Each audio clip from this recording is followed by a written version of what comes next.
This is Sean Law from Sydney Lorcana. I've got special guest Marcus here to talk about his Town Hall Store Champ winning Amber Steel aggro bodyguard list. How you going, Marcus? Thanks, Sean. Thanks for having me on the show. So I can see with you've brought Amber Steel aggro, but you've put a bit of a twist on the archetype because you're running a lot of bodyguards, Yes, which yes. I guess in combo with Tiana can be quite lethal because they can't they can't get rid of your bodyguards with the Tiana, uh, Yeah, and any you know anytime you guys can quest more than once, it's already pretty good. yeah. I mean, really, what this is all about is trying to win the game as early as possible and keep your guys just alive long enough to do their job. And as you can see, I did go nearly as far as you could go with the bodyguards, with 11 bodyguards. Most of them the two drops with four count of sleepy and two Jim Deers. So that guarantees not only can the bodyguards come out, but they can come out early. So there are times where I'm playing the bodyguard on the second turn to keep, one of the one drops, safe, so that the characters are all staying alive into the third, fourth, and fifth turn. And of course, with Lady as a very reliable way of getting, two cards down on the three drop turn. And again, having all those two drop bodyguards becomes, that extra layer of protection, keeping the guys alive. And of course, when Tiana's out, it just forces the opponent into a tough decision of whether to spend the law to challenge, or and if they don't have an action that can remove one of these cards off the board, I just keep flooding the board with characters that typically will end the game by the fifth turn. So that's the idea. Yeah, and then I can see also you ran a well, at least for Australia, high uninkable count, which is common in an aggro Mm. based Mm. deck. You got, I believe, 22 uninkables. Yeah. So the way that this deck really sees it is that even if, and there were some games where I only had two ink, it still is performing well, even if I have a massive amount of uninkables.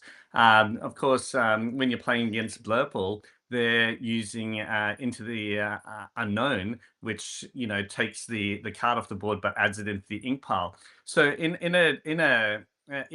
I never want to have more than four ink down, because it's just there to cast Pluto if necessary. But sometimes some games just survive on three ink fine, and I'd rather have the cards in play rather than in my inkwell. So yeah, so it does. It can ride with that high uninkable count simply because it just doesn't need that much ink to run all the cards. Yeah, and just wanted to talk about, I guess, some of the counts of some of Mm, the cards. So I can mm, see like you've got like three penny, three uh, Jim Deer, the three of the bodyguard. Was mm. there like, I mean, in other lists I've seen, they generally tend to lean more towards four of either of those. Yeah, Um, was there like was the three count more to just conserve space in the deck, or yeah, did you think that, or like in your testing, did you find that three was the optimal amount, that you yeah, saw them enough when you needed yeah, to? And yeah. yeah, just wanted to get some Okay. thoughts on those. Okay, so the thinking is that those cards that stand alone, that don't combo, or are critical combo cards, like the Aurora Tiana. Those are the ones that I wanted the four of. But the situational ones, like Penny, where she's best placed when someone's taken damage and you need to heal it up. So things that are situational that I'm not entirely in control of. Three, I was happy to drop that. Same with Calhoun. situational when you need to deal with other aggro decks. Jim Deere, the toss up really there was I had a lot of bodyguards, so having 7/2 drop bodyguards is more than enough. And I prefer Sleepy over Jim Deere simply because Sleepy as a dwarf can double up with the Seven Dwarves Mine. So it was a no-brainer to go with 4 Sleepies rather than Jim Deere in that case. Yeah, that makes sense. And with the Seven Dwarfs Mine, I've seen some lists where they run four, some where they run zero. Mm. What made you settle on just having two? Yeah, so the Seven Dwarves Mine is like a backup strategy. It's for the most games, it's going to go into the inkwell because it's not part of the overall mission to win the game as quickly as possible. The Seven Dwarves Mine comes into play when you're facing another aggro deck and you need to control the board. Because if I'm playing against another Amber Steel aggro deck or perhaps Cherno Dogs or something like that, where you need to cull the field, that's when Seven Dwarves Mine becomes a priority. But in most of the time, you're putting the things that are going to generate 2 or more lore when they're played as a priority. And for that 2 drop slot, I'd rather be playing, one of my 2 questers, or even better, a Nala in that spot. And that makes sense. With the Seven Dwarfs Mine, did you also like use it against, say, like any like green blue control where they've got like Under the Sea, which like Yeah, would hit a lot of your board? look, if green blue under the seas me, I'm dead. I mean, let's face it, there's not Yeah. much mitigation. Yeah. So really what I need to do against green blue, which was actually my first matchup. Firstly, it helps if you win the dice roll, which I did against my very first matchup against San Diego. So that helps. But the second thing is that you just need to kill off those Clarabelles while they're still while the 1 drops are on the table before they have a chance to shift on turn 4 and have a chance of casting Under the Sea.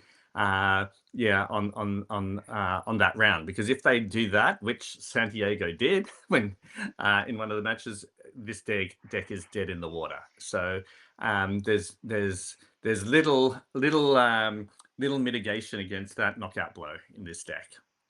Yeah. Okay. And with the Lilo 2 count, was that also just so it's like Yeah, more for the aggro mid-range deck to just give you potentially just yeah. enough board control Mm. that you could still like challenge plus go wide? Yeah, so Lilo actually won me the game in the mirror match. So Lilo was critical in facing Franz in the quarterfinals, because and won both games on the draw and on the play, because the ability to just clear the board on that third turn. So once they've quested with their Nala, their Daisy Dark, and their Penny maybe, uh, Lilo just comes in and just wipes the board. It turns Nala into something that is killing people and not taking any damage. It takes, it means Calhoun can pretty much kill anything on the board by that turn. And once you've established board control, even though they're at 9 or 10 lore, they have no way of catching up in the Yeah, you next can two just turns. close it Yeah, so quickly. yeah, I guess yeah, it's sort of similar to with the dogs deck with under where they mm, have the under yeah, the sea and mm, mm, the scrunch one where yeah. they just do a quick under the sea and Mm. then they just quest and kill you in 2 turns. Yeah, yeah. So so when I'm recognizing that I'm up against the mirror and they have the initiative and I'm not going to outrace them, that's when I want to put like Daisy Duck on 1, Calhoun on 2, and then maybe a Lady and something else on 3, followed by a Lilo on turn 4 that will just wipe everything of theirs out on that turn. Yeah. Okay. And Mm. just want to also talk about your other removal options, the fire, the cannons, and the Mm, strength mm, of a raging fire. Because I mm, remember when I saw your first iteration of the deck, mm. you didn't really run any removal. You just went fast, fast, fast, and Yeah. just had so many multi-questers, and it was just you Mm, have to deal with my board, or I'm gonna win on turn 5, yeah. turn 6. What Yeah. uh, what made you pivot to including the three fire, the cannons, and the strengths? Yeah, I mean, really, what is fire the cannons actually becomes very critical in winning a number of matchups. Firstly, if you're playing against a blue deck that drops Basil on one, Basil is their way of killing my bodyguards, basically, because when they can, tap Basil and boost, one of their attackers to take out my bodyguard with one hit. That really penetrates the defense. So fire the cannon would often be played on the second or third turn, knocking out their basil and placing one of my 2-drop bodyguards, and that would secure my board from being wiped out, and let those questers like Nala just stay alive for one more turn.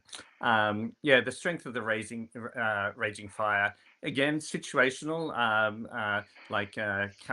Typically being played on on the fourth turn of play. Sometimes by a lady or Tiana getting sung out by that stage. But it's the sort of card where you debate whether or not you're going to remove something off the board, or just are you close enough to victory that you just quest out and don't bother about their board. But yeah, the removal is just like one layer of security that gives you the option of minor control in that in that pivotal, third, fourth turn. Yeah, so it basically gives you the pivot, the flexibility to pivot, Mm, to mm, have a little bit of control if you need mm, it, to help you mm, just mm, destabilize their board enough that you can mm. quest out effectively. Yeah, but when I'm playing a mirror match, the game is won by having the removal, basically. So against the mirror match, the more strengths and fire the cannons that I have, the greater the chance of winning the game. Yeah, because then like you can answer their like Mm, harder to deal characters mm, mm, mm. like the Tiana, or the you can put Exactly. damage on the Nala to make it a bit Yeah. more exposed. Exactly. Or taking out a pesky what's his name? Who's that hamster again? Oh yeah, the Rhino. Oh yeah, I The noticed rhino. you're not Yes. playing Rhino in your deck. Was that Yeah. just because it's a bit Okay. slow for So this deck, or? Yeah, that's essentially it. Because if you imagine you play, 1-drop Wino and 2-drop Rhino and two, that's just one character questing for two. I'd rather be playing a Daisy on one, followed by a Nala on two, or if I have two 1-drops coming out, like another Daisy or another Aurora or even a Happy, that means that I'm questing for up to five on the third turn. So it was just it's just Rhino just proved to be too slow. But facing up against a Rhino in the mirror match, when someone's actually got a Rhino on turn two against me, that's when I've got a few problems, and I'm really needing a big strength of the Raging Fire to knock it out to get questing, and which it did work out once again in the quarterfinals, where the strength of the Raging Fire, took out the Rhino in time for me to do my thing. Nice. Mm, And the with the Tiana, you always were running four of Tiana. You would never mm. consider cutting it to three to make the uninkable not as prevalent, I or do you mean, feel like Tiana, like it seems like your deck sort of built quite heavily around her because you just want the bodyguards with Tiana combo for the most well, part? Well, really, when Tiana pulls off, and you've got the Tiana and you've got the Pluto, and unless the opponent has some actions that can remove them off the board, it's pretty much game over. So it's a nice way of locking the board. But at this level of play, people have got all manner of removal. So you're seeing tons of into the unknowns. You're seeing a lot of your welcomes and stuff like that. So they are getting rid of Tiana. So while the combo is great when it happens, it doesn't rely on it because the sometimes I'm just playing multiple bodyguards and saying, okay, get through my bodyguards to get to my Lala first. And so Tiana becomes a nice, you know, a nice lock on the game. I'm not expecting her to stick around for long. Like, and she really has a target on her head, and it really forces the opponent to either have the answer or make that tough decision on how they spend their ink. That makes sense. Mm. And lastly, before we go into your matchups on the day, I also noticed you're not running any combination of Pete's. Was that Yeah. just because like most decks aren't running like that many actions that you care about other than Under the Sea? Yeah. So really, Under the Sea is the only action that will really just devastate the deck, and so it's just a race to get the victory secured before they can pull that off. So my thinking was, let's see if they can I get the two wins before they do, and that was the calculation there because again, the Pete might keep me alive for one turn, but it's again slowing my deck down. Whereas on a third turn, I need to be playing Lady with another two drop, whether it's a bodyguard or a high quester, that to keep the pressure on. So that's why there are no Pete's in there. With the other decks that don't run Under the Sea, if they take an action to remove one of my characters, so be it. But my goal is to have more characters on the board than them. That if they remove that one, I'll deal with it. Okay. And with the way that the deck's built, Mm, most often you're generally just questing each turn. You're not doing what like some Amber Steel decks where they'll get like a critical mass, then mm, quest for like 9 or 10 in one turn, and then you know force your opponent to interact, or they or they'll yeah, you have local the next turn. This yeah, deck seems to be more like you play your one drop, turn two, yeah, play another either two yeah, one drops or a two drop quest with the one drop, and then yeah. sort of just keep questing constantly. Is that Yeah. Generally speaking, it keeps questing constantly, and it's either putting up a bodyguard or giving a penny resist to something that from the board read, and whatever they've got to attack can't take out a character without help.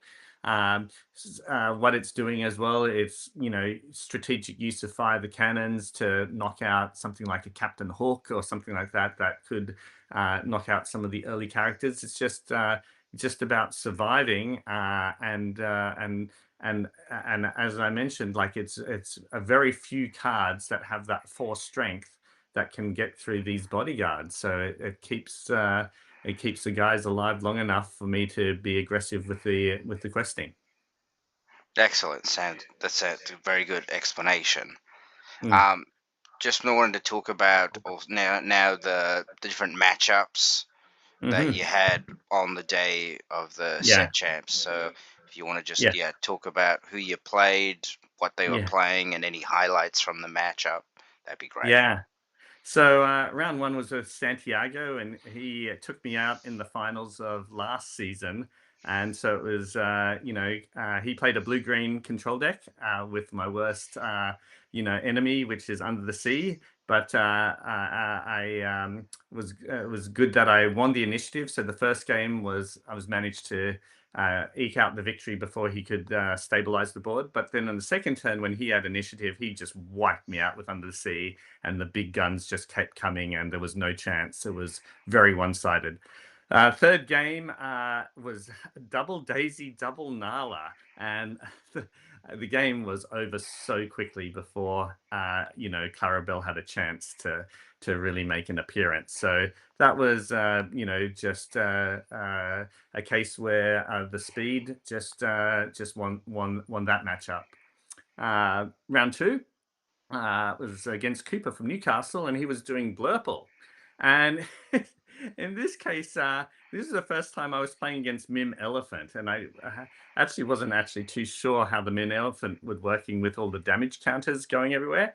Bizarrely enough, I had the unfortunate situation of drawing triple docks, but it turned out to be critical that those docks were played when I had like 17 law, and there was no way that he could remove the docks with the damage counters from his Mim Elephants. So the three defense on the docks is actually what won me that game. And in the first game, again, lots of docks just kept flooding the board before he could remove them.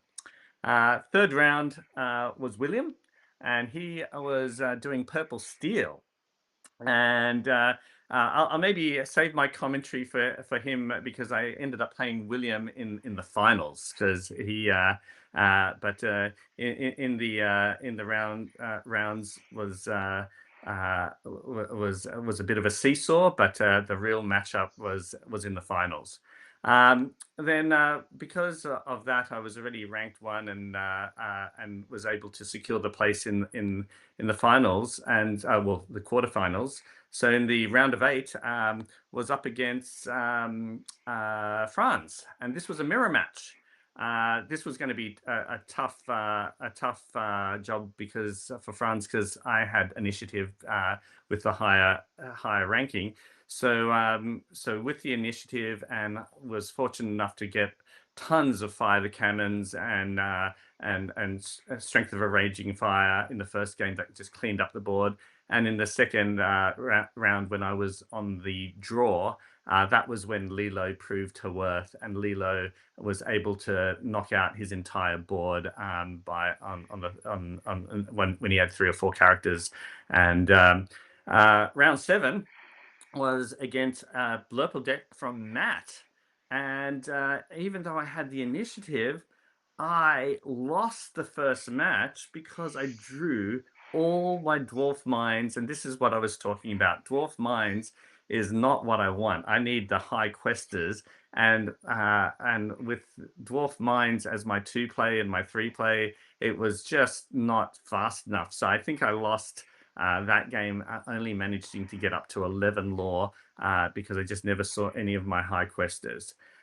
So in the second round against that Blurple deck, triple Nalas won the game in record time, and then in the third match against, and now I'm back to being on the draw and on the back foot, and he had 2 Scrooges out, 5/5s attacking me all the way down, but the bodyguards were able to come in and protect my heavy questers enough to secure the win. So that was, just showed me the power of the bodyguards, even up against like big bodies that are coming out on turn 3 and turn 4. So as I promised, the finals was against William, and he was a purple steel deck. And man, that was a fast deck because he's just bringing out tons of challenges, drawing cards like crazy. And even though I had initiative, I lost the first round because he just drew so many cards with Yzma. He was like answering everything I had. So now things were looking grim. Had to win the next 2 consecutive. So now with the initiative, I managed to win again with a good flood of characters, constant bodyguards, once again keeping the questers alive.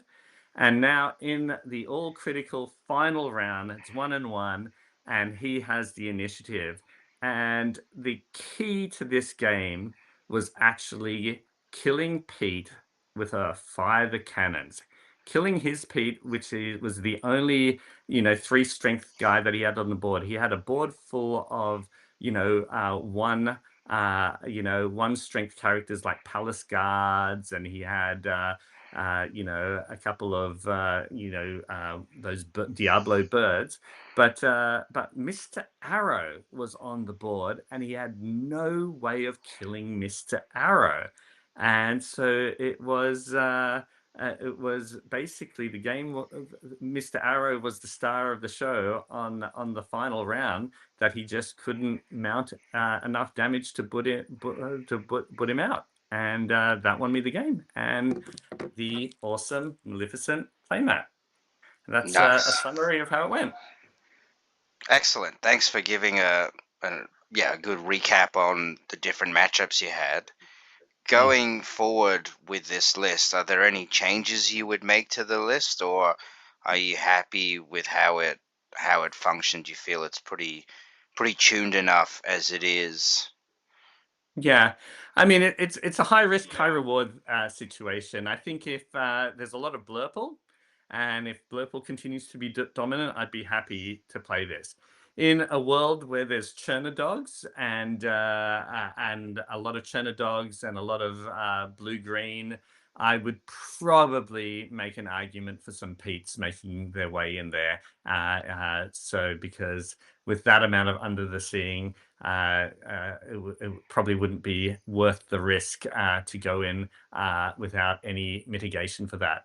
But other than that, I'm seriously thinking about actually just mixing it up and playing something completely different if I make it to another set championship. So, because the most fun part about this game is building decks. So I'm always trying to like invent something Hmm. new. So I'll probably, if I turn up to the set champ, since the pressure's off, come up with something totally experimental and totally out of the box. So yeah, so if you see me over the next couple of weeks, well, prepare to be surprised. Yeah, sounds good. Awesome. All right. Well, thank you for taking the time to do the interview and talk about your unique deck, and the I guess the process you went through to build the deck, and the different matchups, and the different decision points on the different number, like quantities of cards in the deck.